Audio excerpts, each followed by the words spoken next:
Madam మన subscriber ఒక comment పెట్టారు మేడం. ఏంటంటే ఇప్పుడు వైఫ్ అండ్ హస్బెండ్ ఇద్దరు కలిసి ఒక ప్రాపర్టీ ఉన్నారనుకో మేడం, దానిలో ఎవరికి రైట్స్ ఉంటాయి ఒకవేళ డివోర్స్ తీసుకుంటే? వైఫ్ అండ్ హస్బెండ్ ప్రాపర్టీ కొన్నాను అని అంటారు. ఇంతకీ మీరు అడిగిన దాంట్లో ఎవరు డబ్బు పెట్టారు ఆ ప్రాపర్టీ కొన్నాను? లేదు ఇద్దరు చెరిసగము అని డబ్బు ఇన్వెస్ట్ చేసి కొన్నారా ఆ జాయింట్ ప్రాపర్టీ అనే దాని మీద రిలే ఉంటుంది.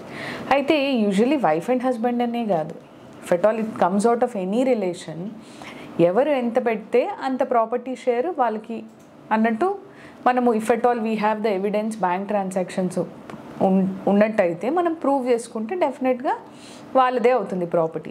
లెట్ అస్ సే హస్బెండ్ వైఫ్ ఒక రూపాయి కూడా ఇన్వెస్ట్ చేయకుండా కానీ తనని జాయింట్ ప్రాపర్టీలో తన పేరు మీద ఒక ఇల్లు పెట్టేట్టు అనుకుందాం. తర్వాత డివోర్స్ ప్రొసీడింగ్స్ అప్పుడు ఈవిడ నా మ్యాట్రిమోనియల్ హౌస్ నేను నాకు కావాలి అని ఇంది అనుకుందాం. ఓకే, బట్ అదే కాకుండా అలిమనీ కూడా అడుగుతుంది అనుకుందాం.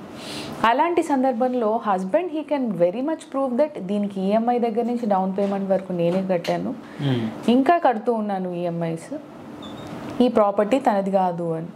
చాలామంది ఏమనుకుంటారు అని అంటే విడాకులకి వెళ్ళే సందర్భంలో నా ప్రాపర్టీస్ అన్ని వైఫ్కి ఇచ్చేయాలేమో అని అనుకుంటూ ఉంటారు.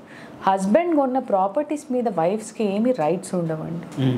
They only can claim maintenance and alimony, కానీ మీ ప్రాపర్టీలో సగం ఇచ్చేయమని కోర్టు కూడా చెప్పదు.